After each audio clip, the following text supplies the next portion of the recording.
हरिओम स्वामी जी।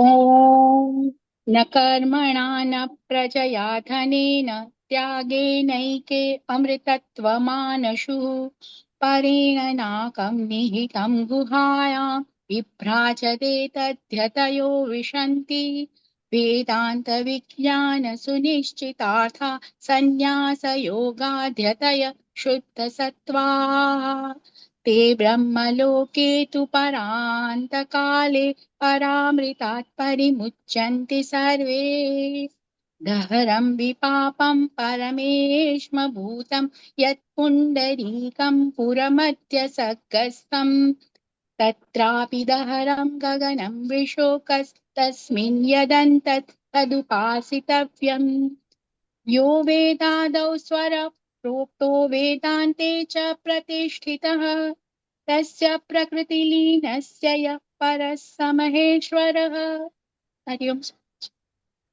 हरिओम। पूर्ण कुंभ कहाँ है? तो अभी आज वर्चुअल रखा है। कुंभ should be there ना, कुंभ should be there. Actually you are holding that. Virtual ठीक है, मतलब फिर नेक्स्ट टाइम। दिमाग में कैसे होगा? It has to be actually there. Then you can do from there. Next time remember. Ji. Yeah.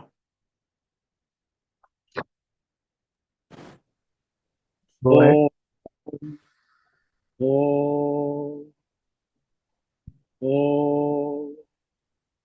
ॐ सहनाववतु सहना भुनक्तु सह वीर्यं कर्वावहै तेजस्विनावतीतमस्तु मा विद्विषावहै।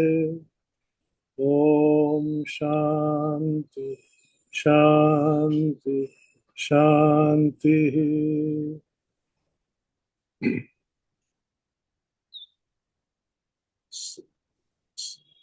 समस्त जन कल्याणे निरतं करुणामयं नमामि चिन्मयं देवं सद्गुरुं ब्रह्मविद्वरम्।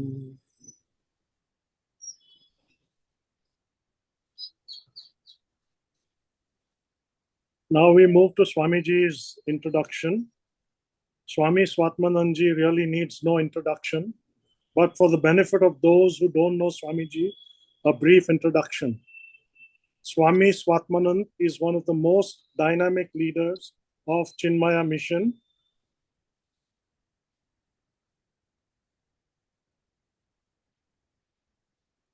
Currently posted at Chinmaya mission, South Mumbai. He completed the Vedanta course from Powai from 1999 to 2000 after his graduation in commerce and software engineering. He has been serving in Chinmaya mission, Mumbai since 2000.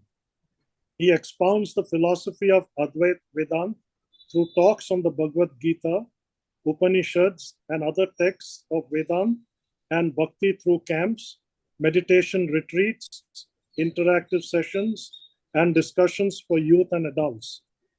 Children love him dearly and look forward to his annual summer camps on various themes of spirituality, India, Hindu culture, etc.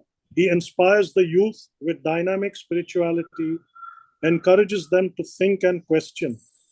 Various mediums like theater plays, treks, outdoor experiential learning programs, music, etc. are used by him.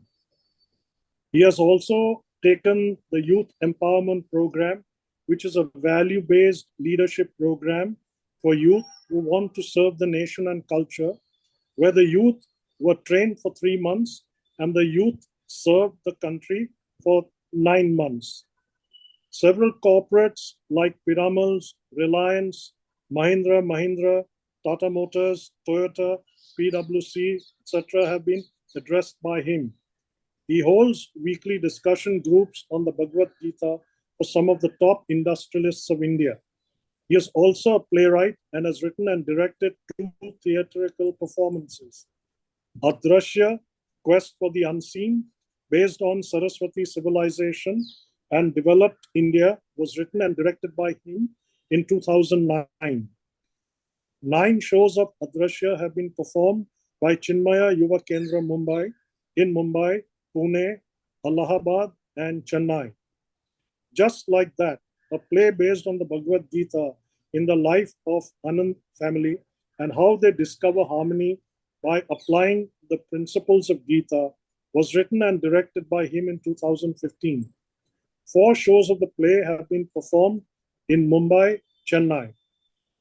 He also has conceptualized and executed the first outdoor Vedantic vision park called Chinmaya Pradeep, based on the life, vision, and work of Swami Chinmayananda. It is a one-of-its-kind outdoor park which also exhibits the essence of Hindu culture, Gita, Upanishads, in a unique and innovative manner. His simplicity, foresight, peaceful nature, and a balanced approach endear him to everyone. Now, a few housekeeping announcements. Many of us wanted to know about the payment link for Guru Dakshina. If you want to offer any Guru Dakshina, please use the link which has been put in the chat box. 2, we will now have the Q&A session of the questions being shared in the PPT. Currently, all participants are muted. Thank you. Over to Dipali ji. Hari Om Swamiji, Pranam. Hari Om. Swamiji, Jasmine Didi's batch, we have been revising the entire advanced Vedant course chapter by chapter, and we meet once a week for 1 hour online. And so over the course of last couple of months, we have been summarizing each chapter, and one person summarizes in the class, and then we go through the questionnaire, the evaluation. And we discuss every question and we give the answers one person gives, and then we check the right answer. So, Swamiji, these are some of the doubts which we have gathered based on this exercise. So, with your permission, can I move on to the first question? Yeah. You use the presenter view. Use the presenter view so that all this we don't see on the left side and all these controls we don't see. Presenter view. So if I do the slideshow, Swamiji, will that work? Click on the slideshow. Yeah. See this. Yeah. So this is the first question, Swamiji. So this was a question where we first were debating in the class that proximity to the supreme reality is why the PFT of the Swapna Avastha is considered effulgent.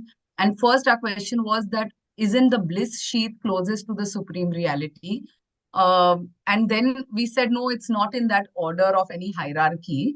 However, you know, the members in the class felt that it would help us if you threw some light on the word proximity, because that was what was coming into our focus. That is the Swapna Avastha, is the PFT has proximity to the supreme reality, or how? Just we want some elaboration, that's all, on this question. So proximity wise, obviously deep sleep is the most closest to the self.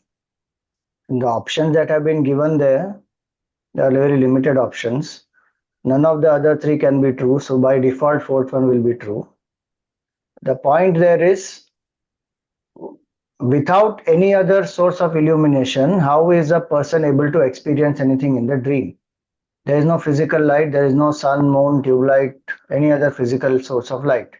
Yet we are able to see. And all of us know that the mind is inert. And so the effulgence of that deep sleep, of that dream state, Swapna Avastha, is actually coming from the supreme reality. Otherwise, there is no experience possible. Hence, the consciousness identified with the state of dream is also called Tejas. Because in the Teja, or in the light of that consciousness alone, this is seen. The dream can be seen. And that's why that explanation there. Proximity is creating a confusion there that needs to be changed actually. We should say the illumination of the supreme reality. Mhm. That's a better word. So, Swamiji, is the bliss sheath more like, is it closer in terms of just our understanding to the supreme reality? Of course, it is. The sheets are in the ascending order of subtlety, no? Hmm. And what does the grosser mean? Grosser mean what is external, which is tangible, which has more properties, and subtler mean which has lesser properties. And so in Panchakosha, each one is subtler than the other. Prana is more pervasive than the gross body. Mind is more pervasive than prana. Intellect is more pervasive than the mind. Bliss sheath is the most pervasive. And Swamiji, one more follow-up question. I heard you mention in Should one of remove this screen if we are not using this screen.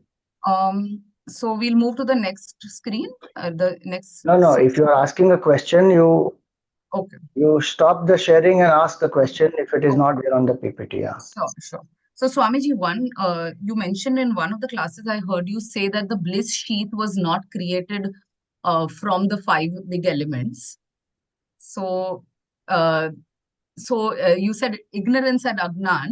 So, are that also not from the five elements, since the vasanas came from the karmas, which were from the five elements?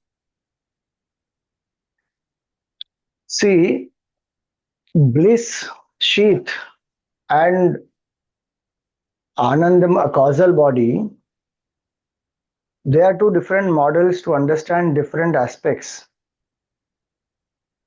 If we equate them directly, we will get confused. So, bliss sheath, when we say, it is to say what?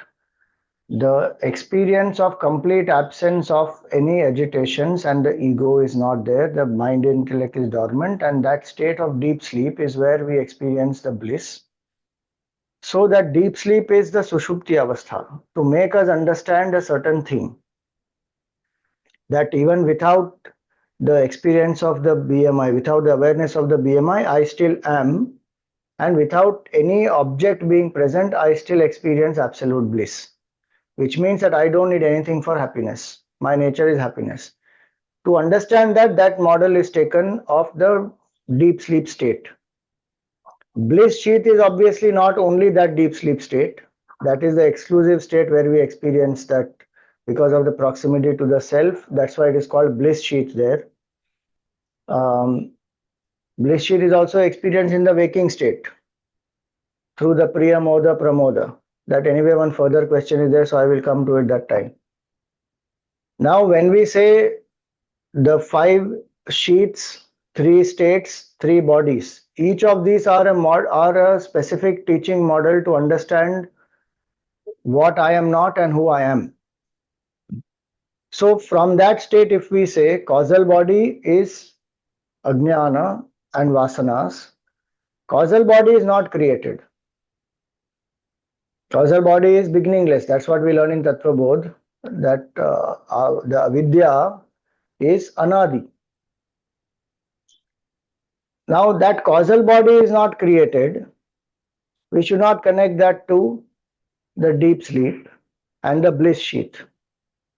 The learning of each one is different. There, the causal body is said to make us understand that that is the root cause of our sorrow. The root cause of our sorrow is avidya, because of which I think I am the BMI, and then I feel I am incomplete, and then the whole cycle starts. And until that avidya is not removed, sorrow and suffering cannot end. So the only way to remove avidya is gain the knowledge of the self, because this ignorance of the self is the root cause. Now that ignorance of the self is not created. But when we are in the state of deep sleep, the bliss that we experience, that model is to make us understand something else completely. So if we equate it that way, technically, yes, bliss sheath is not created. Because if you say bliss sheath is ignorance, ignorance is not created. But otherwise, there is a certain absence of all the agitations in that bliss sheath. So the models are for understanding different things. Okay, thank you. Swamiji, this is the second question. Our question is, Ashtamurti Brit, why is it not the last option? Why is it marked wrong? Because the simple answer is you have to know what are the 8 elements. In general, in philosophy, you can always say manifestation of the Lord as the physical universe. That is not a problem. See, description of the world as a manifestation of the divine Lord himself is also the correct answer there. And manifestation of the Lord as the physical universe also is actually a correct answer. If only one has to be chosen, then you have to mention all the 5. All the 8. So 5 elements and the Jiva, the sun and the moon. But this is not a multiple choice. This is a checkbox. The reason why manifestation of the Lord as physical universe is given wrong, that's a mistake. I don't know why that has been given there. That must be a mistake in the marking. Otherwise, all the 3 should be correct. The description of the world as a manifestation of the divine Lord, 5 elements, sun, moon, and Jiva, manifestation of the Lord as the physical universe, is all the 3 should be correct actually. So you can make that note. Some of these now, the changes we should make in the question paper itself so that the next batches will have the right paper. Okay, Swamiji. Yeah, Swamiji, this one, work as worship, is best described as yagna. Now, yagna is the correct answer there. And the answer is marked as. The reason it is marked as puja is only because the work is supposed to be an offering as a puja to the Lord. So, yagna is also a correct answer, correct, actually.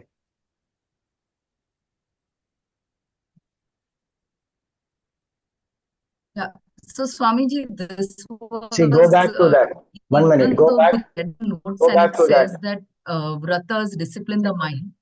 Okay, Go back to the previous one. You see, in this, when Ramana Maharshi's description is given as puja, that's why the answer is puja there. You have to go back. You have gone very much back. Okay, this one. Okay. Not this one. This one, Swamiji. इसके बाद वाला. Where the yagna description is over there. Yeah, I see here. Ramana Maharshi's description of puja is this. That's why the word puja is there. Because Ramana Maharshi in Upadeshar says Jagatam Ishadi Yukta Sevanam Ashtamurti Brut Deva Pujanam. His definition of puja is this. So puja and yagna both are correct. So the yagna should have been marked as correct also there. Only puja is not the correct answer. Is it a multiple choice or is it a checkbox answer? What is it? Only one answer. Then it has to be based on this. Swamiji, only one answer has to be marked. Mark only one option, yeah. Okay. Then puja is the correct one because that's going by the definition of Ramana Maharshi. Actually, then the question should be different. Question should be, how does Ramana Maharshi what is that service of the world is called by Ramana Maharshi as what?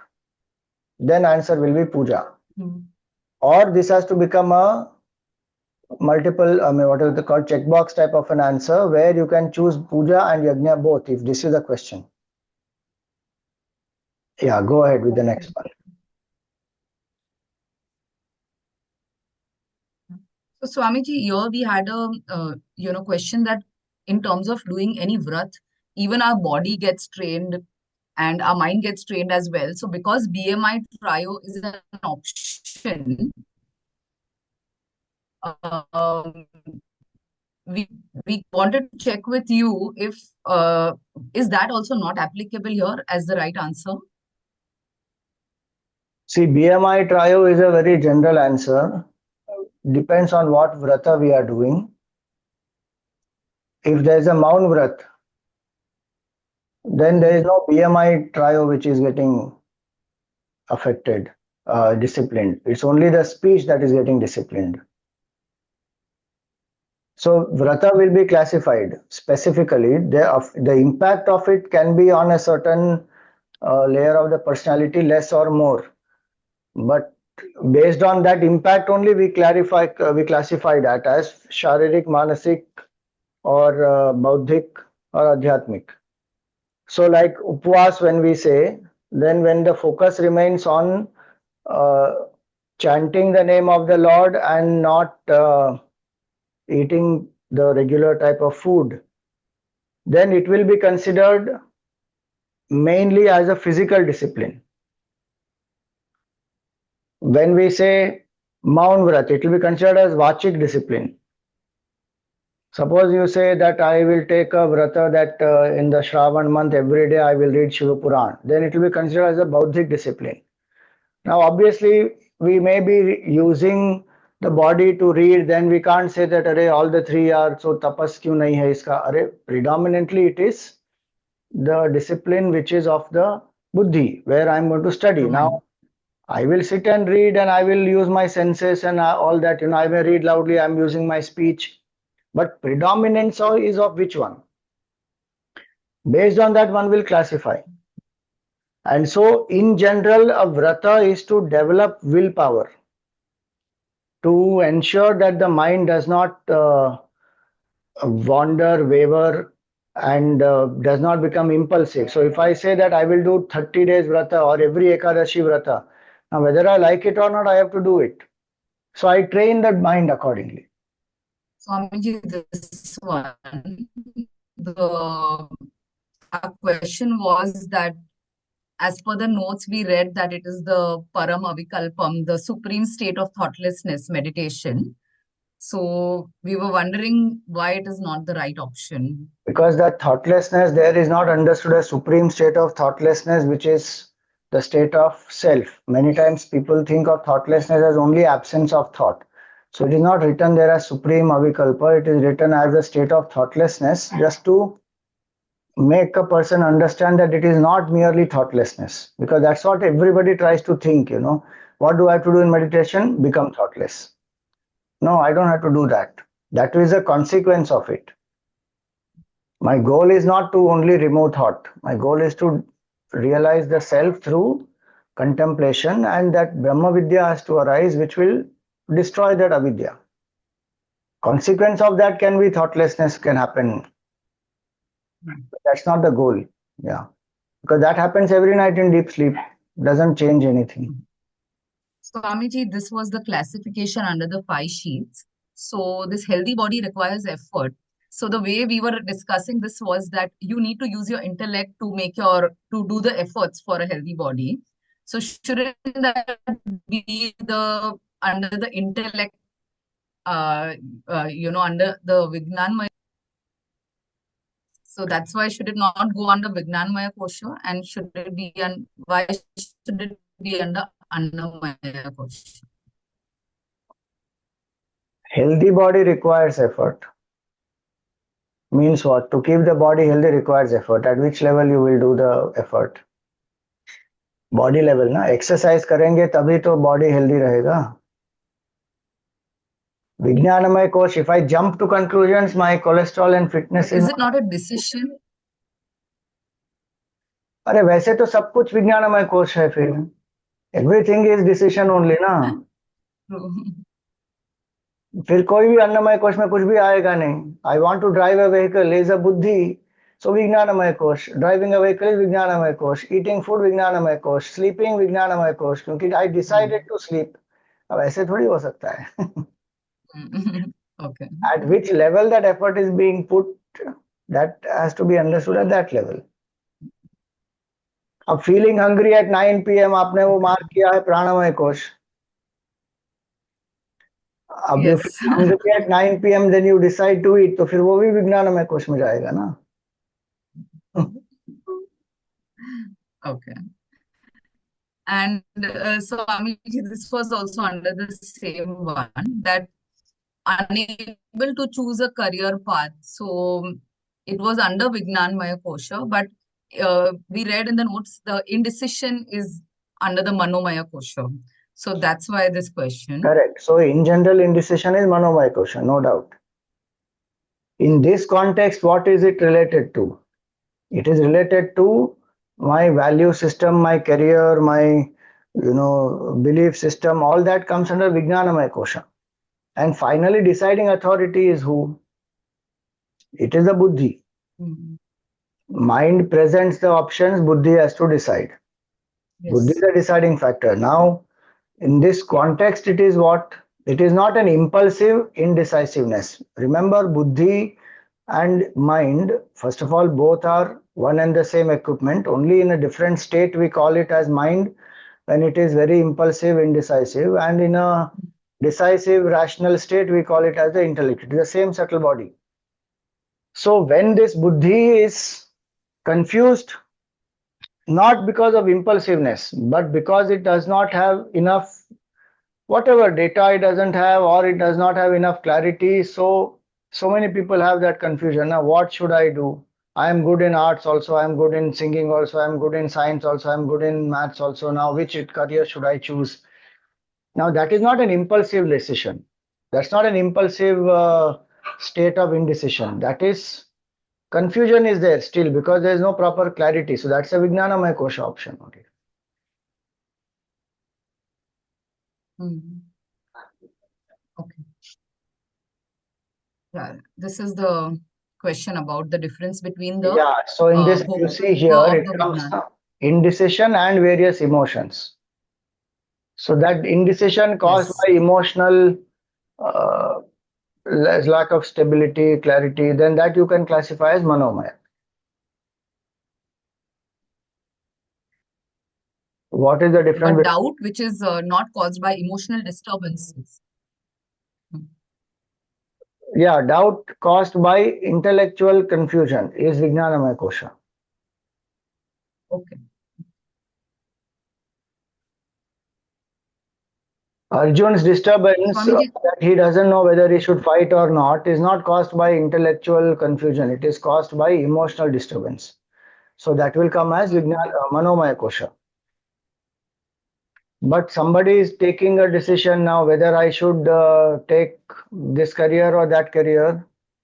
Now in this days payment which is more, but I don't have job satisfaction. In this job satisfaction is there, but payment is not more or whatever. Some confusions are there. Then one will not be able to decide. Then that is the Vijnanamaya kosha one.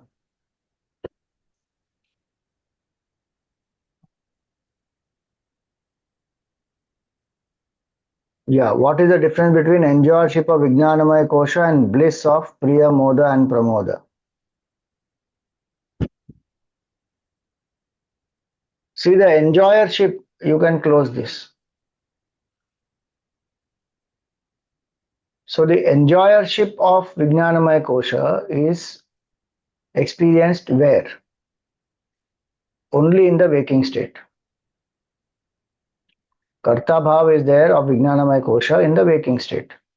So Bhokta bhav consciously is also experienced of the Vijnanamaya kosha in the waking state only.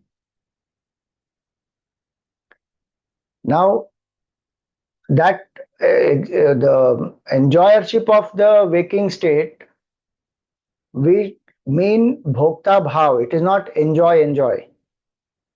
It means everything, punya and papa. So sorrow also, indifference also, merit also, happiness also, all. Where I feel I am the bhokta, I am the karta, I am the bhokta, that identification when it is there, then that is called bhokta bhav. So that is called as the enjoyership of the waking state, of the Vijnanamaya kosha. Now Priyamoda and Pramoda specifically relate only to sukha, meaning enjoyable experiences. The enjoyership of Vijnanamaya kosha is everything. It's a bigger set. Subset of that is only sukha, the enjoyable experiences. Those are classified as Priya Moda and Pramoda. So Priya is when I think I am going to get something which I love. Then Moda is when the possibility is very high. And Pramoda is when actually I am enjoying it. So these are only limited to the enjoyments. But if I suffer, that bhokta bhav is there. If I am scared, bhokta bhav is there. If I am angry, bhokta bhav is there. All that is part of the Vijnanamaya Kosha, bhokta bhav. Yeah. Swami, in this question, we wanted to know under which guna will the intellect be sharp and alert? Sattva Like guna. Rajas is the Only in sattva guna. guna. Other Rajoguna by itself, when we say Rajoguna as dynamism, not a problem. Rajoguna as attachment will make the mind restless and disturbed. And Sattva Guna is what will make the mind and intellect sharp and alert. So Rajas makes the intellect sharp and alert. Correct answer is false only. Sattvam, when we say also in the Gita, it comes Urdhvam Gachanti Sattvastha. So even here you see in that what is given there. Go to the next one, the study material. Yes. There it says, when Rajas predominates, the intellect becomes restless and hasty. When Sattva Guna is predominant, the intellect is steady, capable of knowledge and intuition. So Sattva Guna. Okay. Swamiji, these are questions from, the first question is from our class and the others are Your from internet speed is Patanjali. very less. I So think first question, the is voice it came with lagging? lot of breaks. Yeah. Swamiji, I'll just take a minute to change that and reshare this. Now Sorry, I will take just it up. Don't worry. Now I will handle it from here. okay. Okay. This PPT is here. Easier to do from here. Okay. Okay. Now one by one we will see. People believe that some particular idols can grant wishes. That is the reason. What is the reason for this belief? How can any one idol be different or more powerful than any other? So we have to understand that pratishtha of a murti, when it is done, a lot of factors matter. First is the purity of the rituals which are done there. Second is the person who is doing the pratishtha. Third is the mantras with which pratishtha is done. Fourth is the place where it has been done. Agama Shastra, according to that, the whole temple, everything has been made. So many factors go into this. Purity is a very, very subtle thing. It's not very easy to maintain that. And today you and I can understand that very well through the development in science, where when you go to the hospital, everywhere they will keep telling you to put that whatever that solution is, and then keep cleaning because germs and bacteria and all that should not affect and all that. So COVID time we also understood the importance of this. So purity very important. If you go to any place, even here like an X-ray chamber and all these places, they will have a lot of restriction. Not anybody can just walk inside. So in a mandir, in a temple where the murti is established, pratishtha is done, and also once that is being done properly, then there is worship which is being done. Please remember always that murti is not stone. Pran Pratishtha means Bhagwan is invoked in that murti. Deity is invoked in that murti, and the deity will live in a sattvic environment. The deity will not be able to manifest full powers if the environment is not appropriate, which means that there is a lapse in the devotee's mind. It is not that the deity gets affected by that. See, the impurities, if they are there, infection, who will catch? That patient only will catch the infection, no more and more. Same way, in a temple, if the rituals have been done regularly, the required level of purity is maintained, the proper chanting is being done, offerings are being done, what the deity needs, what is that is being offered. So then the deity manifests there and grants the wishes also. It is not that the murti is more powerful. Don't ever think that the murti is stone or metal or whatever that dhatu it is made up of. Bhagwan is invoked there. And of course, Bhagwan blesses everybody. Whether we know it or not, we experience it or not. But in some places, specifically, we experience like that. Why? Because the manifestation has happened. Some great Mahatma must have done the sthapana. People have been worshipping. Shraddha is associated. The rituals are being followed. Then the deity is pleased there and is able to do. In some places, it is not done. So the power of the deity is much lesser. Meaning, Bhagwan will, again I am saying, Bhagwan will manifest depending on your sincerity, Bhagwan will manifest. For that, you can pray from your house also.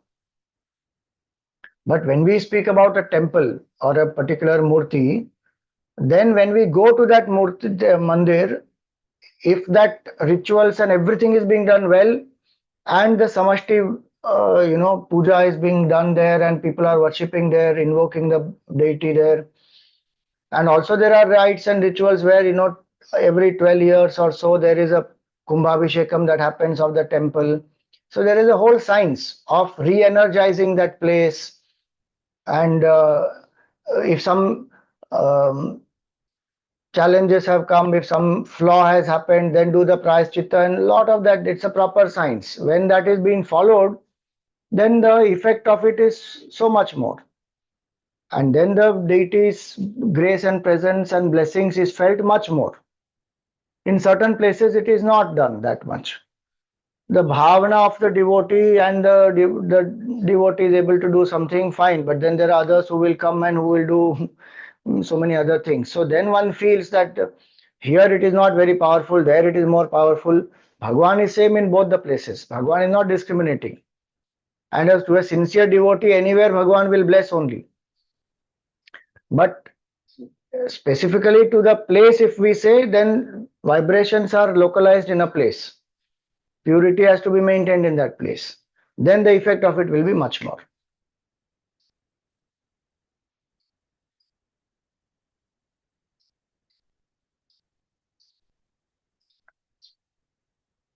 See, I'm answering these questions. If there is anything else which you have on this question, you note down and keep. At the end, we will open it up. Then you can raise the hand and ask the questions. Okay. How to overcome negativity, expectations, apply Gita teachings in our life. So how to overcome negativity? Negativity is overcome by positivity. Having an inspiring goal. Negativity is overcome when by doing our sadhanas. Negativity is overcome when we invoke love in our heart and letting go of attachment. Negativity comes many times because we don't have a higher vision. We get very selfish. We are not able to be more compassionate, accommodative to the other. So invoking love and compassion, including self-love. Many times negativity is there because I don't love myself, I am frustrated with myself, I am not happy, I don't see my strengths, I only focus on the negative always. I have to find joy in so many things that we do. Do we find joy? It can be, we keep saying every time, happiness. Happiness is not in the destination, happiness is in the journey. Very nice quote, but how much did we find on the way? Do we love?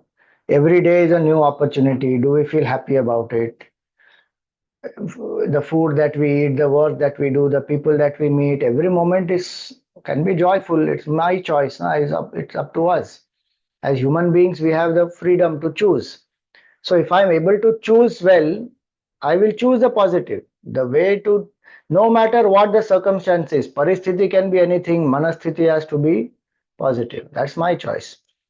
If I say, no, Swamiji, I am born only in such and such country, such and such place, I am an ill-fated person, what obstacles keep coming, I don't think anything great can happen in my life.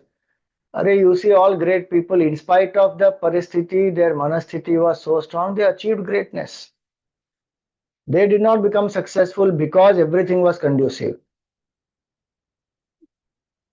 So things may be going in sixes and sevens, but if my mind is very clear, I will hold on to positive. How? Because I focus on the goodness, I focus on the strength, I focus on what is positive. I love myself. I'm grateful that I have got one more day, a great opportunity. So if I live in gratitude, I will be positive. If I keep a selfless, inspiring goal, I will be positive. If I feel love in my heart and I express love to others, I will be positive. If I learn to identify where is my attachment and drop the insistence, I will be positive. And if I develop devotion for Bhagwan, thank Bhagwan, connect to the Lord every day, I will be positive. All these are ways to become positive, which is what Bhagwan told in the Gita also to Arjun. Drop your attachment, get clarity about self-knowledge, serve the world with the attitude that I am serving Bhagwan.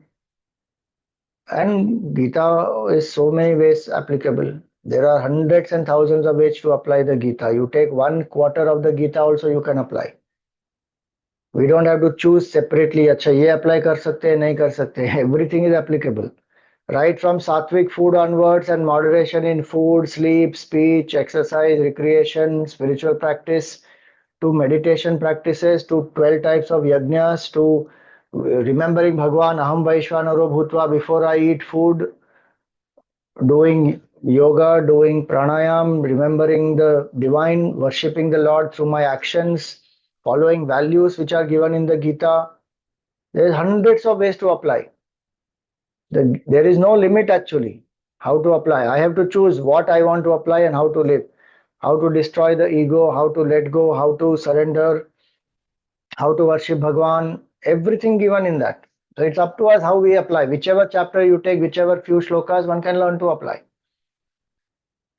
How to drop expectation? Expectation can't be dropped. Insistence only can be dropped. If you mean insistence, then yes. Expectation will never be able to drop. You expected that I will come at 4 o'clock or not? नहीं, I have no expectation. Swami ji आएंगे तो ठीक, नहीं आएंगे तो भी ठीक, हम तो लॉग इन करेंगे 4 बजे. No. You expect that 4 o'clock I will be here. Same way you give some task to somebody, you expect they will complete it. If not, they will report to you. Expectations are not a problem. Psychological insistence, which is what people mean by expectation sometimes, then that is a problem. This has to be like this in this time by this person. This is the way only and there is no other way. Or this is the only result I want. If I don't get that, I'm not happy and I will not accept it and I will be very disturbed. That I can drop. Expectations can't be dropped. How do we balance our spiritual life and social life? I feel very guilty when I'm in the midst of gossip and frivolous talk. So social life is also one part of our life. There is no doubt in that. We have to maintain relationships. We have to do vyavahar. Vyavahar is what is the purpose of relationships should become clear to us. Vyavahara or relationships, relationship is sambandh, vyavahar is transaction. So when we interact with people, what is our purpose? If my purpose is I am here to serve, I am here to give, I am here to love, I am here to contribute, then I am growing spiritually even through my social life. One. Two, I learn to accept people as they are. I may have some expectation, but I learn to accept also. If they give something which I feel I need, great. If they don't, it's all right. I still do whatever best I can. Then I am becoming more independent in the relationships. Three, this frivolous talk and gossip, etc., when it happens, we don't have to judge them or look down upon them and feel that they are lesser, we are greater. We don't have to participate. If we participate in it, we may feel guilty. If we don't participate, they may say that, oh, you are not being sensitive, compassionate, or you're not listening, etc. But you can always make it clear, saying that if we talk something more constructive, inspiring, productive, I will be more happy. This is not my taste as of now. They need to respect your taste. So I don't reject it. If they want, if you want to speak, you speak, but I don't participate. That's my free will. If one is able to lift them with a higher conversation naturally in a simple way, then great, that's the best thing to do. It does not have to be that my way or highway. Either you talk only spiritual stuff or don't talk anything. It can be a middle path where using the same day-to-day situations, I can bring a spiritual vision to that. Worst come worst, if that doesn't happen at all and one just is doing things which are going to upset the spiritual bent of mind that we have, or they're talking something which is cheap, vulgar, or something which is unacceptable, I can even walk out. There's nothing wrong in it, and there's no need to feel any guilt about it. Politely, one can say, thank you, I need to go for something else, or whatever. You can say, I have some other commitment or anything, and move out from there. Nothing to feel guilty about. We should remember only one thing, that no matter what, we have our spiritual evolution in our mind. The greater, the deeper we go into spirituality, the more loving, compassionate, polite, balanced we become. So the same thing we can say in a more positive way, in a more acceptable way. We need not be rude, curt, any of that. If something is not acceptable, it's my choice. I move out of it. I don't mean insult to anybody. I don't mean disrespect to anybody, and that can be expressed in appropriate ways, and one can move out. And no need to feel any guilt. Because Shastra itself says, Dussangaha sarvatha tyajya. Drop Dussanga if it is there. Don't engage in gossip. Don't engage in vain, indulgent talk. So I can prevent myself from that.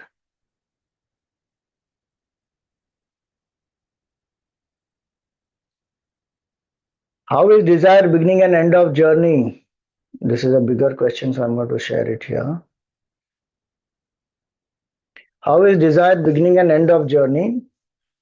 During dark era, that is beginning of time, there was nothing except darkness. And out of this darkness, desire was born. And so it is the beginning. And as our desires increased, our vasanas and karmas increased. Hence, desire is the root cause, is the root of destruction. अब ये कहाँ से आया मुझे नहीं पता है, ये dark era. Whoever has asked this question, if they would like to clarify, please, you can raise your hand and clarify, then I can explain a few things.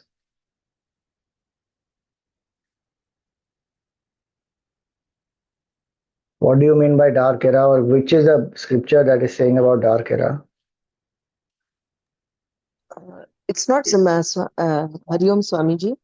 Yes. It's not about the scripture. It is dark era. It is the very beginning of when that evolution of life happened. So evolution of life, and we are confusing this here, na? How desire can an evolution? What does that dark era part of it say about desire? I don't know. Scripture doesn't speak about this type of a physical darkness giving rise to desire. A physical thing can't give rise to desire anywhere. Because a gross thing is a manifestation of the subtler.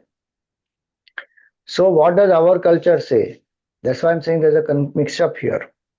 So I don't know what that dark era part of it and what is the logic, so I won't comment on that.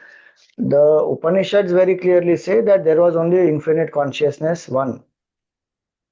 Ekoham bahusyama, and that one infinite consciousness, see, by itself there is no creation, honestly speaking, because infinity means that which is changeless. And that which is changeless is beyond time, beyond space, beyond causation, everything. Time comes into play only after mind comes into play. Otherwise, time is not there. Time is the gap between two thoughts, two events. Chronological time is the gap between two events. Psychological thought is the gap between two thoughts. And that none of that will come into play until there is mind. So when we are not aware of the mind in deep sleep, there is no time for us. So when there is no mind, there is no time, obviously. So now in infinite consciousness, there is no time. It is timeless. It is eternal. It is beyond mind. Now, if we say that creation is there, then how did that creation happen? So then we say the cause is only one infinite truth. Now that infinite truth, using the power of Maya, became Ishvara. And now that Ishvara had a desire that let me become many. So in that infinite consciousness, which is the supreme, in that there was a desire, the sankalpa that rose, may I become many. Now, once that desire has risen, then the whole Srishti manifests. Now, in that we should remember that it is again an intellectual question to say when did the desire rise in that infinite? Because we as a jiva, we think in terms of buddhi, we think only in terms of causation, finiteness. So we want beginning of everything. But that truth which is beginningless, when did the desire rise? Can't be answered, because desire arose, then thought came, and then after the thought, another thought came, then only time has begun. And that's why Gurudev used to explain that we measure time in seconds. Why do we measure time in seconds? Because at the second thought only time is born. at zero thought, obviously there is no time, it is timeless. At first thought also there is no time. Like he used to give the example of walking on the beach. When you put the first step in the beach, there is no footprint. Then you put the second step on the beach, you don't see the footprint still. Only when you lift that first step, then you see the first footprint. First footprint is seen after that. Same way he used to say, first thought, there is no time. At second thought, the gap between the first and second thought is what we call as time, and hence time is measured in seconds. So the question has this, that during the dark era, beginning of time, there was nothing. So beginning of time is a contradiction, is an oxymoron. There is nothing called beginning of time. Because that time by itself in this understanding of mind, only when mind is there, then there is time. Otherwise, there is no time. And that state which is beyond mind is beyond time. And so there is no beginning of desire. How we desire the beginning and the end of the journey? Yes, because desire is not the end of the journey. Sublimating desire is the end of the journey. Because once the desire has come, then what happens? Then thoughts, actions, results, they will give rise to vasanas, which again fuel the desires, and this cycle goes on. Why this cycle goes on? Because I don't know that my nature is infinite consciousness. That ignorance is what makes me feel I am this limited entity, and then when I feel incompleteness, then I have a desire. Then that whole cycle starts. So the ending of desire is by only knowledge. It can't happen by suppression of desires. It cannot happen by trying to eliminate desires. It will happen only by knowledge. When I wake up to realize that I am the waker, the entire dream world and the finitude of the dream character, everything will end. And so that is what has to be understood. So that's how beginning of, so desire, how we desire the beginning and end of the journey. We don't say desire by itself is the beginning of the journey. We say ignorance is the beginning of the journey. Again, beginning word is a limitation of language. Ignorance is beginningless. So the root cause of any destruction or sorrow is only ignorance. That makes me feel I am the BMI, that makes me feel incomplete, then the desire arises, then I'm extroverted. Is that clearer? Yeah. Haan. Thank you, sir. Okay.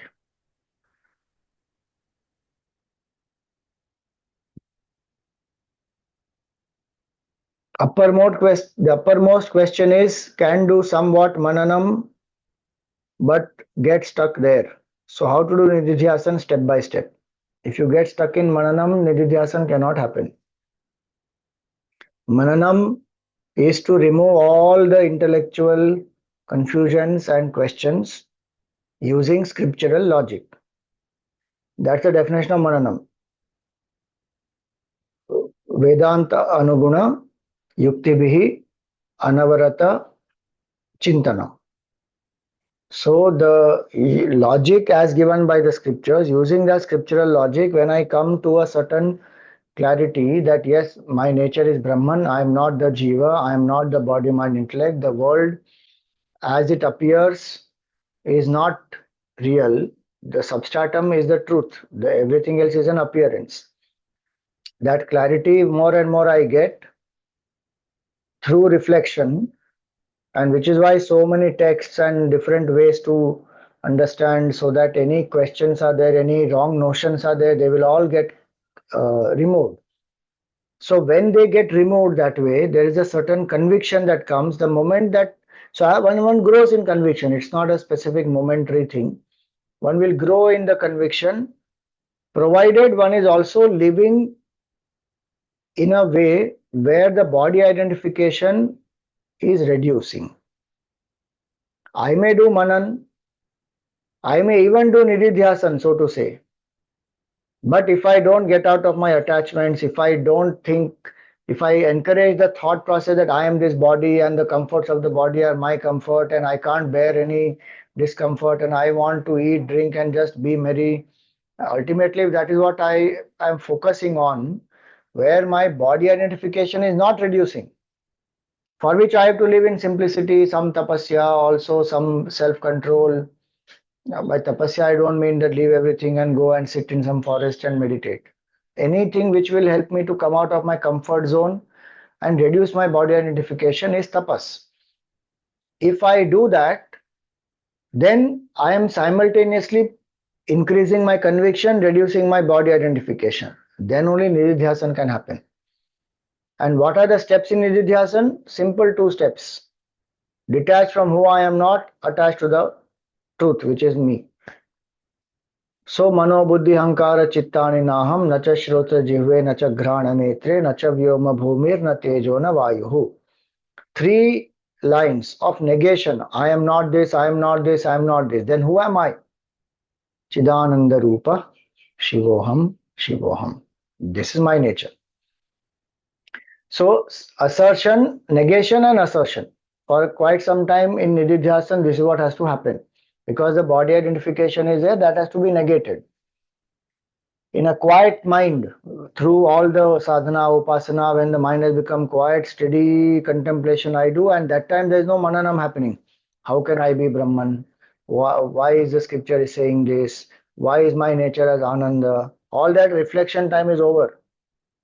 In nididhyasan, all that I am doing, and that reflection has led me to conviction that yes, I am that, I am not this, completely convinced. And if you say that no, I'm intellectually convinced, but I'm not able to apply, that is not 100% possible, because if I'm fully intellectually convinced, it will come into my application. Only 2 things are there. If I'm not able to apply, it means either I'm not fully intellectually convinced.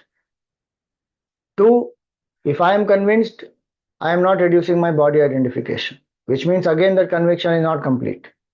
Because if it was complete, then I would not encourage body identification. So intellectual conviction one may have, body identification one should reduce in the daily life. Then when one sits for nididhyasan, mind will glide into that state. When it says that Chidananda Rupa Shivoham Shivoham, it will remain there. The mind will not wander, the mind will not fall into sleep, the mind will not get confused, saying, how can I be Chidananda? That is the delicate state. No sleep, no extrovertedness, no confusions, but abiding in that state that yes, I am Brahman, where the I is not this Jiva. I is not the body, I is Atma. So identification is with the Atma, and that Atma is not up there. Here, right now, in my heart, aham, aham, aham, that bhav I feel, I am, that is the Atma. And that has no birth, no death, no beginning, no end, no change, nothing. That is me. So that clarity when one has, that is what in nididhyasan. That's what will happen in nididhyasan. That assert the truth, negate who I am not.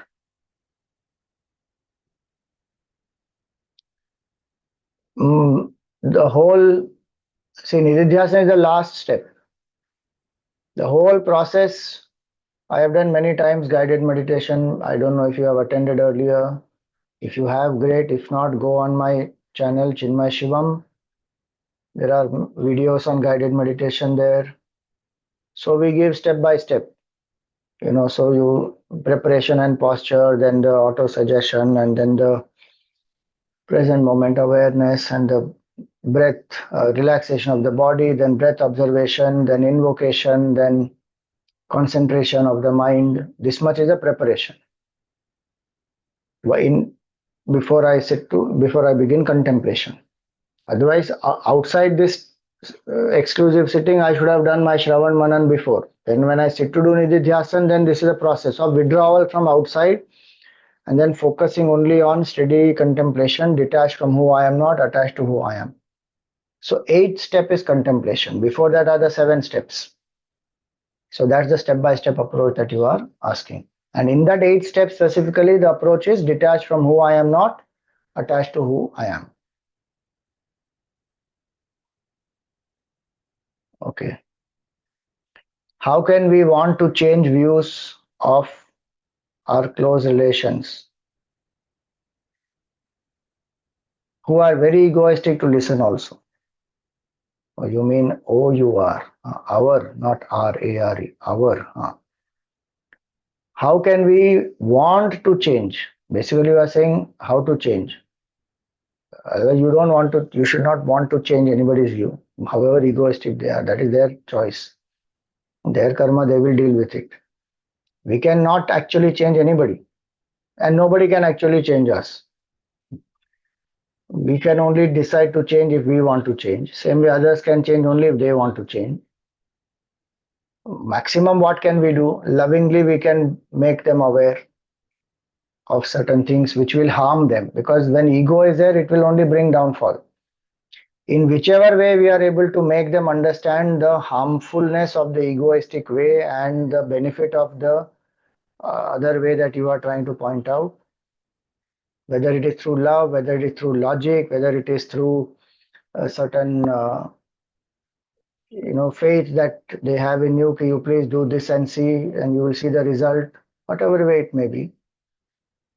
You can make them aware, make them, sometimes they don't have the ability to see how they can change their way.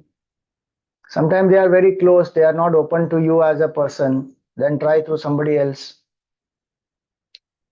If nothing works, pray to Bhagwan that may they be blessed with Sadbuddhi, or may they be blessed to take the right decision, may they not suffer in life, and leave it to their prarabdha. Because sometimes we can't do anything. It is their karma they have to go through, which they will exhaust, then only they will learn. Was Bhagwan able to change anything? Think about it. Krishna Bhagwan went as a Shanti Dut to Dhritarashtra and to Duryodhan. If Bhagwan could not convince them not to fight the war, what are you and I going to do to convince somebody else कि भाई हम जो बोल रहे हैं वो होगा ही, होगा तो होगा, नहीं होगा तो Ram Ram.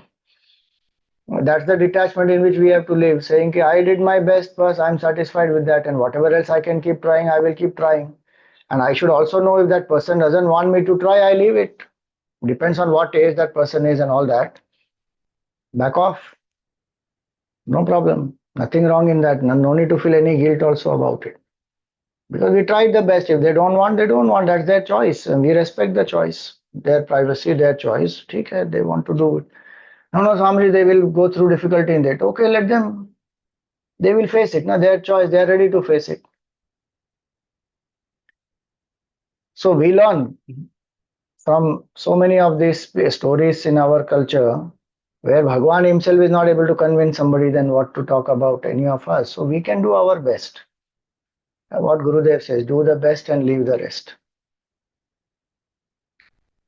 Right.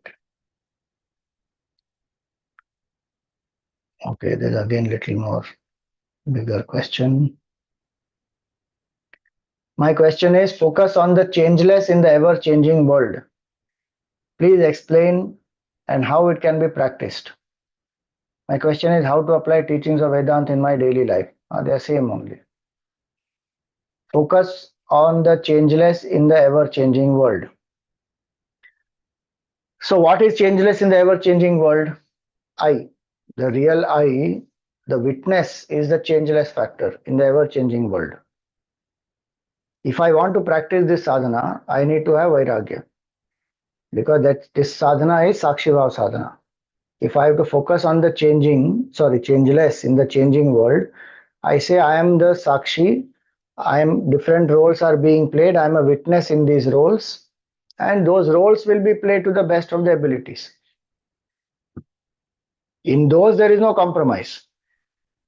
But my focus is not on the roles, my focus is not on the result and the experiences in the roles, my focus is on the I, the Sakshi, who is just observing all this. Uninvolved, unaffected observer is the Sakshi. So no matter what role I am playing, I play to the best of my abilities. Deep down, I know I am not this. I am only a witness of this. And the best example for that is the actor. Actor knows he is not the role. That's why he's able to play the role to the best of the ability and get out of that role and take the next role immediately. If the actor gets identified with the role, then he won't be able to shift to another role. And he will have confusion in his daily life after that. So, to understand that there is one changeless factor, the actor knows I am the changeless factor, roles are all changing roles. Identified with the actor, he says I am none of these roles. Yet he plays the roles to the best of the abilities because that's a role. So we all have come here to play roles. Our nature is something different. We may be playing different roles as a father, mother, son, employer, wife, spouse, friend, anything. In all those, I play the role, but I focus. I am a Sakshi. My nature is Sachidananda Swarup Atma. So then, pleasure, pain, success, failure, all that will happen in the roles. I remain unaffected by it. Even if the mind goes through up and down, one part of my personality will say, I am the witness of the mind. So I will not fuel that. Same way, body has pain, I will do what is required to remove that pain, but I will say body has pain, I don't have pain. That way I remain detached, doing what needs to be done, but being detached as a witness. That is how one has to apply this.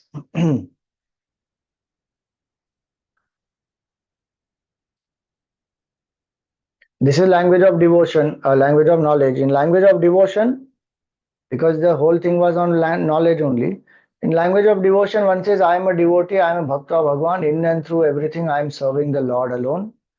If I am doing my puja, japa, I am worshipping Bhagwan. If I am doing my roles, I am doing my duties, I am serving Bhagwan. So in language of devotion, hold on to Bhakti and Bhagwan. In the language of knowledge, say I am a Sakshi, my nature is Sachidanand. I am only an observer, uninvolved, unaffected observer.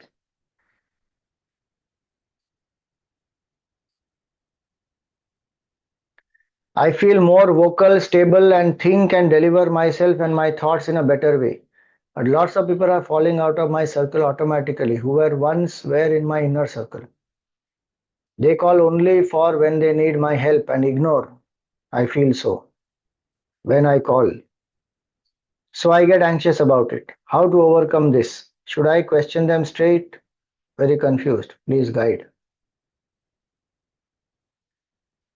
Now, why are they falling out of the inner circle has to be understood. Is it because your thoughts patterns have changed and they don't align anymore with your thought pattern? If you have become more introvert or spiritual, or your conversations have changed to things which they are not able to relate that much.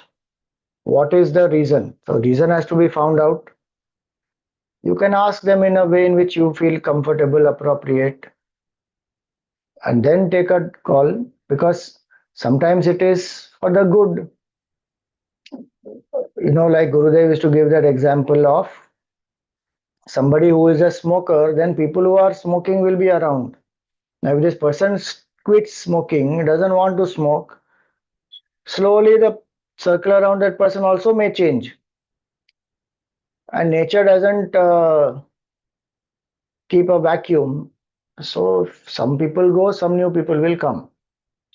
So maybe you can even think about it in this way, that if the certain people from inner circle have dropped out, if they have been in your inner circle, then you always have that rapport to ask what has changed and take a feedback and understand. Second thing is that maybe some have dropped out, but some more new have come. That's a process of change also. So that we have to accept as a Vedantic student, that change is a part of life. Third aspect, very important. If I know I am doing my sadhana well, if I am taking doing my duties well, I'm playing my roles properly, I should be happy in that process. If people are there, wonderful. If people are not there, wonderful. My security doesn't depend on number of people who are with me or a certain type of people or a certain person who is with me or not. My security depends on my sadhana and Bhagwan, that I love the Lord or I am contemplating on the self. My goal is very clear and then I move on in my life. So I don't need people to make me feel loved, happy, comfortable, accepted. If they are there, I'm there to serve, I'm there to love. If they are not there, no problem. That state of inner security one comes to because one gets anchored in this fact that I am a seeker.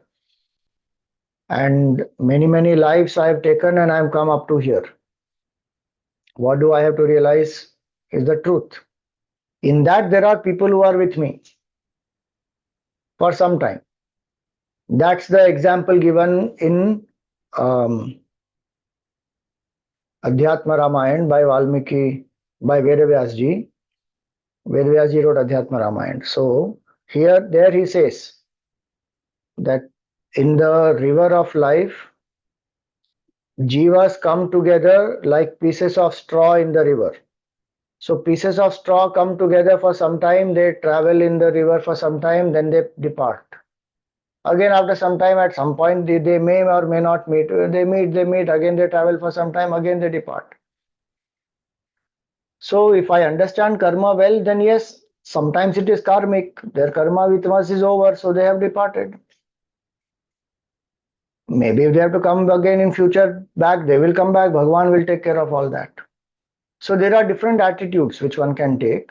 You have to decide which one you feel or which combination you feel, and then take a call.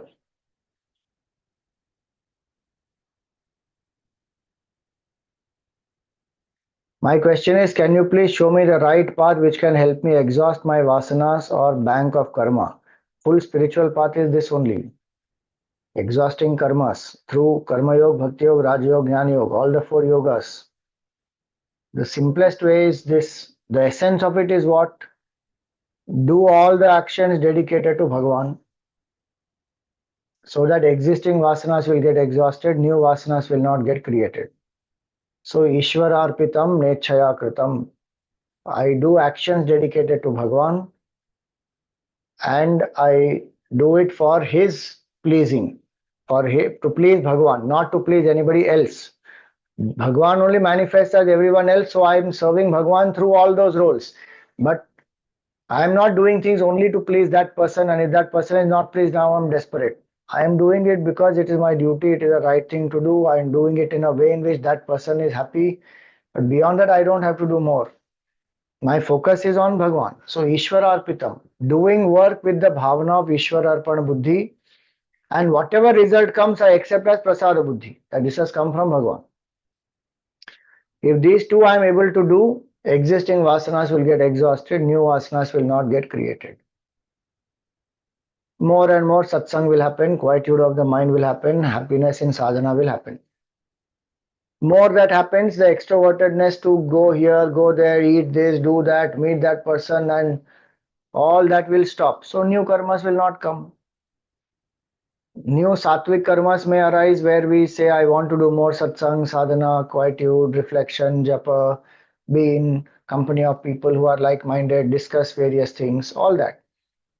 That way the sattvic karmas will increase, which will help eventually to become more introvert and finally realize the truth, go beyond all karmas. Third chapter of the Gita, read that fully, you will get enough clarity on that. There is some question which is again long here.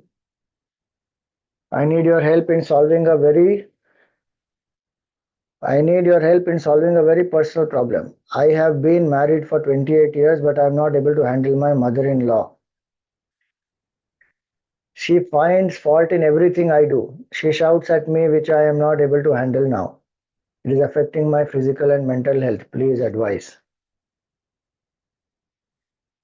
See here, if you have tried to adjust for 28 years and it has not happened, then Either one has to learn to ignore it,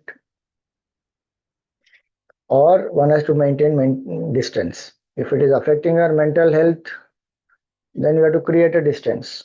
Now, whatever may be the consequence there, then, because there's no other solution there. If she is not able to change her outlook, if there's certain things that you are able to adjust where she understands some things, great. If all that you have tried is not happening, then either ignore or cut off, is my understanding, limited understanding. It may be that there could be some other solutions, but from what I gather here, I feel because it's affecting the mental health, then one has to distance either mentally or both mentally and physically. That's the only solution here.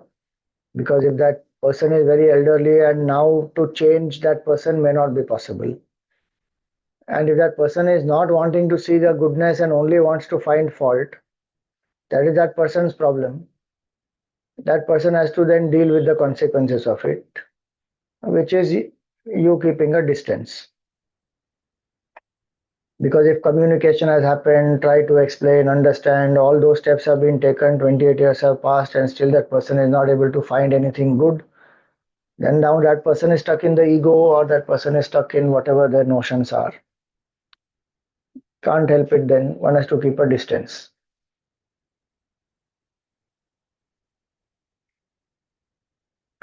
Okay, last question is here.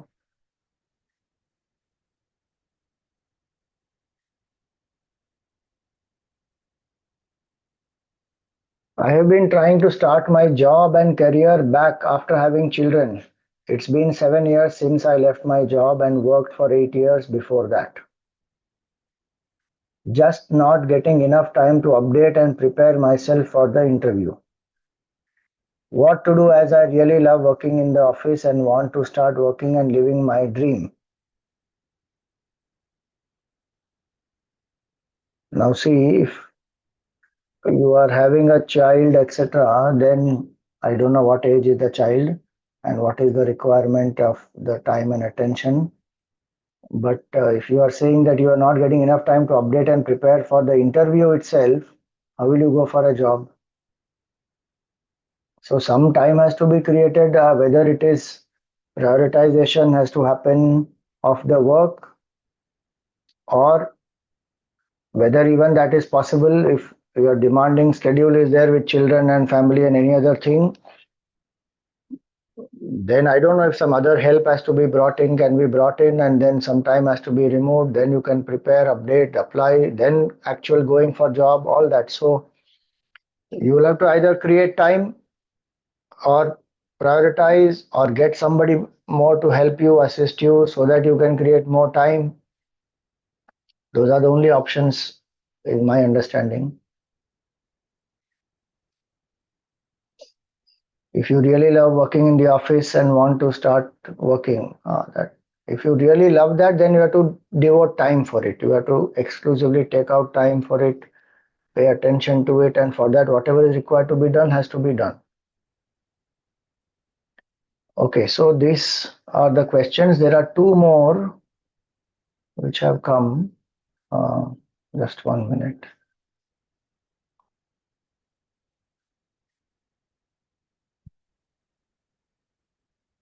It is said that all Jagat is Maya. What is a simple sadhana to shake its hold on us? What is the simple sadhana to shake the hold of Maya on us? Sharanagati is the sadhana. In the Gita, Bhagavan says very clearly, Mame vaye prapadyante Maya metam tarantite. Those who surrender to me alone, they cross over the Maya. So continuously holding on to Bhagavan's name is the simplest way to shake the hold of Maya on us, because Maya comes in when we forget our connection with Bhagavan. Maya comes in the form of pleasure, power, prestige, popularity, all that. And our mind seeks all those things because it does not feel fulfillment within, because it does not feel the inner joy. It does not feel one with the Lord. It does not feel the bliss in sadhana, in silence, in quietude. So increase those parts and start enjoying the sadhana, start enjoying the seva, then Maya will not touch. Whatever I am doing my sadhana, I should find joy, whether it is puja, japa, upvas, any of the chanting, Gita, study, reflection. Wherever I am doing a sadhana, I must find joy in that sadhana, which is dedicated to Bhagwan. And then in my seva, what I am serving in the world, again I find my joy and connect to Bhagwan, saying Ishwar Arpitam, this I offer to Bhagwan, this is for the Lord. He has put me in this place. I am doing the best of my roles for him. Every time when I do, I remember him. Gurudev, my aunt went and asked Gurudev, she is a doctor. So she asked Gurudev that, Gurudev, I am a doctor, I am a I'm a mother, I'm a wife. So morning I have to cook and I'm getting ready early morning. I have to cook and then keep everything ready. Then my children have to be sent to school. My husband has to go to work. Then I come to clinic. Then I sit and take care of all the patients and again go back, again cook, again take care of the family. In this whole day, I don't have time to do exclusive sadhana. What should I do? So Gurudev said very simple point. He said, every patient who comes to you, think of that patient as Narayana. And every prescription that you write Om on that. So suppose you have filled 20 prescriptions on that day, 20 times Om you have already written. हो गया तुम्हारा साधना. Please remember, don't give this as excuse saying Gurudev ने बोला, so now I don't need to do japa, sadhana, anything. मैं सिर्फ ओम लिखूंगा हर बार, जो भी मैं करूंगा. That is for her, in her context. She's getting up in the morning 4 and going to sleep in the night at 11. She doesn't find time to sit exclusively and do. That was one stage of her life. So like that, whatever I do, I remember Bhagwan. Then the hold of Maya will not be there. The principle has to be very clear. One more question is here. Which murti should be outside our threshold, Ganesh or Hanuman? You can put both or either. Both are Rakshak Devtas. If you see in Pavai Ashram, before you enter the Jagdishwar Mandir, down, before even the steps start, down there are two small temples. One is Ganeshji, one is Hanumanji. And then we go up. And then, of course, Jagdishwara is there. And if you see in Vibhuti, Ganeshji is at the gate, Hanumanji is at the gate, Ganeshji is on the top. Whichever one you have Shraddha in, you can put either one or both. Both are called Rakshak Devatas only. Ganeshji, anyway, all of us know that he was guarding Mother Parvati, and then once he was guarding Shivji also, so he is a Rakshak Devata. And Hanumanji, all of us know, Bhuta Pishach Nikat Nahi Aave, Mahavir Jab Naam Sunave. And he is a deity symbolizing full strength. So either or both you can put. But please remember one thing. People put both the deities outside, but they don't do anything to the deity. Picture लगाने से कुछ नहीं होने वाला है. I should worship. Even in today in Pavai Ashram, when we go, there's a worship that happens, Aarti happens of both the deities. People just think that it is some symbol, like some Vastu symbol and this Feng Shui symbol and all that. Tortoise rakho, toad rakho, ye rakho, wo rakho, laughing Buddha rakho, like that. Ganesh ji ko rakh do, Hanuman ji ko rakh do, I may be protected. I'm not saying you think like that, whoever has asked the question, but I'm saying people think like that. रख दो उनको बाहर हो गया काम. अरे ऐसा नहीं होता है. If you put the deities, do some shloka chanting, worship them, put one flower or one garland or something, put some chandan every day, kumkum, worship them, pray, Bhagwan, please protect us, and remember them, their glory, then live in harmony. Both of them symbolize strength, which is a strength of what? Surrender, service, selflessness. If we cultivate that every day, we see them, we remember them, we live in a sattvic mindset. Both are extremely powerful, very strong deities, yet anchored in selflessness and service. No ego. Humble, loving, kind, compassionate, anchored in selflessness and service. And wherever there is selflessness and sattvikta, negativities will not come. Negativities can't thrive in that environment. Extreme purity, negativity, germs, bacteria, everything will die. No, it will not thrive in that place. It is like that. So we should remember them in our own ways every day. Keep them in the at the entrance, but also remember them there. Every time you go in and out, tell Ganeshji, I'm going Hari Om. When you come back, you say, I have come back. I am not joking. Dongre Maharaj says this. So many Mahatmas say this. We are servants of Bhagwan. He is our master. The house belongs to Bhagwan. So when we go out of the house, we say, Bhagwan, I am going. When we come back, we say, Bhagwan, I have come. That is just one way. You can communicate with Bhagwan in so many different ways also. But the point is, connect with the divine. Don't just put the picture. That connection is what will protect. All right. So these are the questions that were there. I have covered all of them. Now there is one more question that has come here. In those questions, if anybody has asked the question and if you have any follow-up doubt or anything you want to ask, you can raise your hand, that hand symbol, then we will unmute and you can ask. One question has come here in the chat. Don't put more questions in the chat, please. If you have a question, you raise the hand because I can't answer at the same time look at the chat. This one has come, so I'm just going through that. On one hand, we understand the teachings of Gita in a relaxed environment and practices needed. But on the other hand, in real life situations, control over emotions, feeling anger does not happen. These two, learning in relaxed environment and real life situations, seem disconnected. How does one relate the two and benefit real time? Is there some missing link which needs to be bridged in the above? First of all, Gita is given in what context? In a relaxed environment. That's the missing link. Everybody ready to fight and shoot and kill each other. That time Gita is given. Number one. Number two, what is the Gita saying?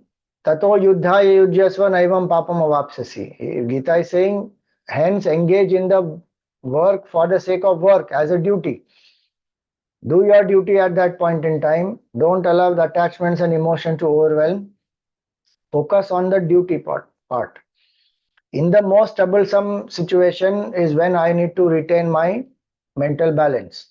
And how many options Gita has given for that? That person who is able to maintain equanimity in the most troubled situation is the wise person. The Gita uses the word Dhira Purusha for that. How will one do that? That is why detachment is required. Why do I get provoked and impulsive? I should focus on getting out of that.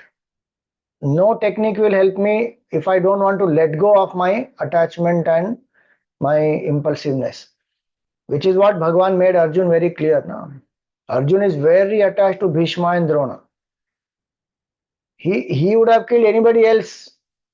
If that day Bhishma and Drona were not seen by him, his delusion would not have even risen. But his attachment is to Bhishma and Drona, and then he got very disturbed and then became impulsive, doesn't want to fight, wants to escape. All that happened. What does the Gita tell? Be detached.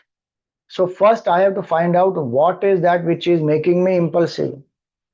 Why am I feeling provoked?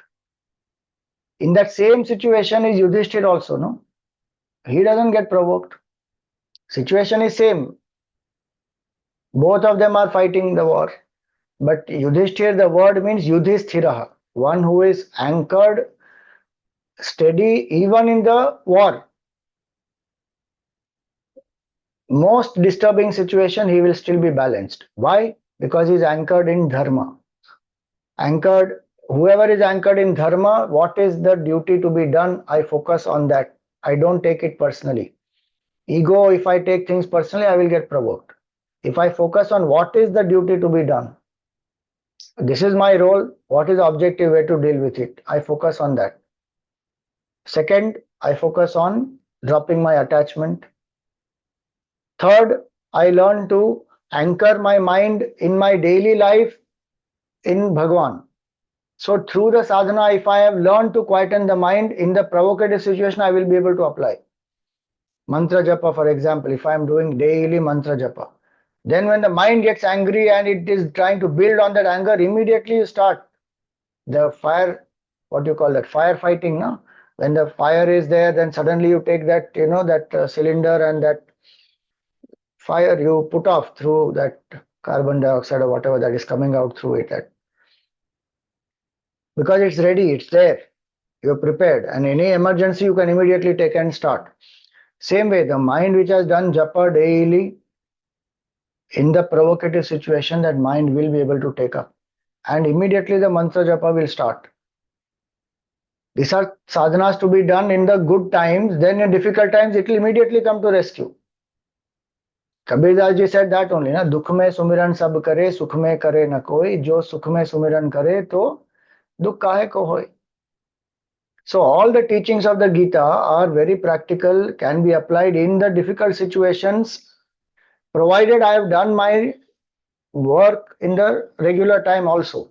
I'm doing my sadhana properly, I'm identifying what is my attachment, how much time that provocative situation will last. You think about it, it will last for a few moments, but my reaction to it will create so much more difficulty.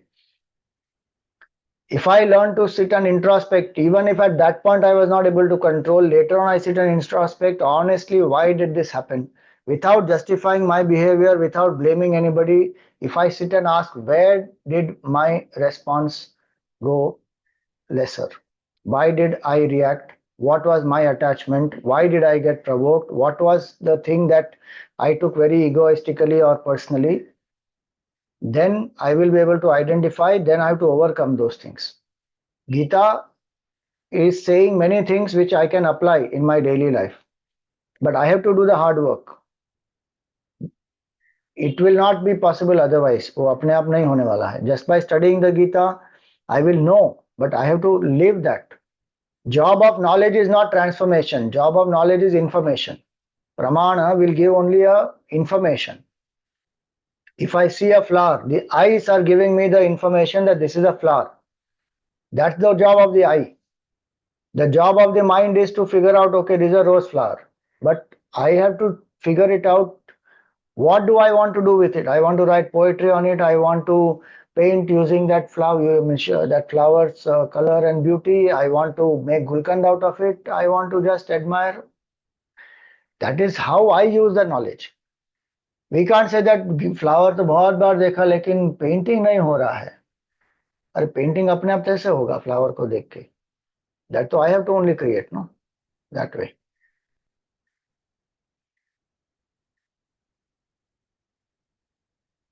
All right. So that was Q&A session. Was nice to have it with all of you. I think 3 Sevikas are here. Jasmine ji's class is here. Kanchan Parekh ji's class is here, and Chandani ji's class is here. So congratulations to all of them. They have kept you all inspired in the classes. It is their sadhana also, and all of you are also doing study regularly, for helping each other to grow on this path through the mananam, through reflection. So we invoke God's grace, Gurudev's blessings on all of the Sevikas as well as everyone here. May we continue to walk the path of sadhana and come to realize the truth. We have a very important event coming up, which is in the next week, and that is this Hanuman Chalisa ke Rahasya. It is in Hindi, 24th to 26th September, Chowpatty, Bharatiya Vidya Bhavan, 6:45 to 8 p.m. We will do every day chanting of Hanuman Chalisa. Samohik chanting has a lot of power. Then we will reflect on Hanuman Chalisa, Chaupais. Lot of beautiful tips are there for daily life, for relationships, for management, for leadership, for success, spiritual sadhana. Hanuman Chalisa is filled with so many beautiful learnings. So we will explore those, and we will also have some methods of sadhana every day. Little time we will spend at the end, and that is how we will be doing 3 evenings. See, you have benefited from this knowledge, Vedantic understanding and knowledge, and some of you may feel that maybe this knowledge should have come into my life earlier, my life would have been different. And even if you don't feel that, if you feel benefited, that's why you are here, please extend this to more and more people. Hanuman Chalisa is the best way to introduce anybody. And so many people chant Hanuman Chalisa, but many of us, we still don't know the deeper meaning of it and how it is applicable to us. So please come to these classes, these 3 evenings. Bring new people, each one of you, 5 people you bring. That is my request to you sincerely. The Rishi Rana that we have, what we have learned from the Rishis, we have to pass it on to people. So bring 5 new people with you and let them come learn about Hanuman Chalisa, and then whether they continue their journey with the mission, that is their choice. But please bring them. The link I'm just sharing here if you want. The talks are free, there is no cost to it.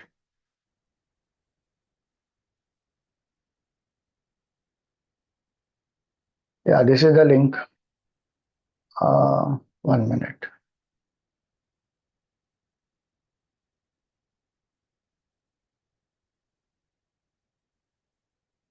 This is the link. And we have, I hope your Sevikas have shared it with you also on the group. In the group, it must be there on your WhatsApp group. Please do register and bring as many people as you can. Thank you. Hari Om. I just need to open the door. Give me a minute.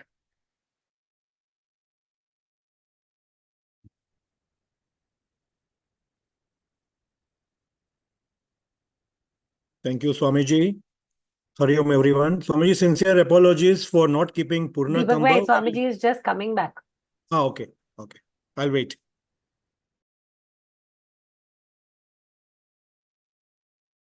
Yes. Okay.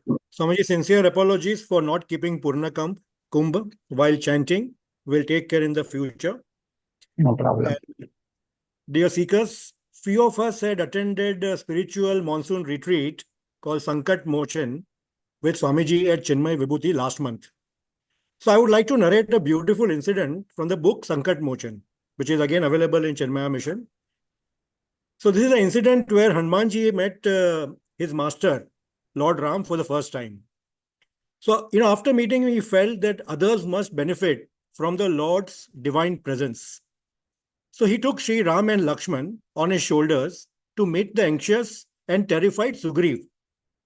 He introduced both, told stories, and built lasting bonds of friendship between them. It is said that the wood was lit and the soft, gentle wind fanned the flames to a glowing fire, a fire in the front of which man and God made a covenant of friendship and love. Sugriv, symbolizing man, is like an inert wood that is brought to life by the fire of consciousness. But it is the wind, representing the Guru, that stimulates the fire to blaze into light and the warmth. When identified with the body, one is like a Sugriv, inert matter. Now it is the Lord in the form of consciousness who enlivens the body, but in spite of the Lord's presence, we live as inert, dead human beings, constantly perishing and dying. It is only when the wind in the form of the Guru lights up the fire of knowledge that consciousness blazes forth within us and the meeting of man and God takes place. Dear seekers, we are truly blessed to have Swami Satmananda Ji to come in our lives as the wind, alias the Guru, to help us fan the fire of knowledge, to connect us with the divine. On behalf of all of us, I would like to express deepest gratitude and pranam to Swamiji for spending his valuable time to clarify our doubts today and also continuously guiding us in our journey. Thank you so much, Swamiji. Thank Dear you. all, Hari Om. Hari Om. Dear all, Guru Dakshina link is shared in the chat box. Please click on it, now or copy the link for offering your Guru Dakshina. Now I request Kanchanji to offer concluding prayers. Om Purnamada. Hari Om. Om Sarve Bhavantu Sukhina, Sarve Santu Niramaya, Sarve Bhadrani Pashyantu, Ma Kaschid Dukh Bhagave. Om Astu Ma Satkamaya, Tamaso Ma Jyotirgamaya, Mrityo Ma Amritam Gamaya. Om Purnamada Purnamidam Purnat Purnamudachyate Purnasya Purnamadaya Purnameva Vashishyate. Om Shanti Shanti Shanti. Hari Om Shri Gurubhyo Namah. Hari Om. Thank you so much. Thank you for this enlightening class. It was a wonderful experience. Thank you, Kanchanji. Thank you, everyone.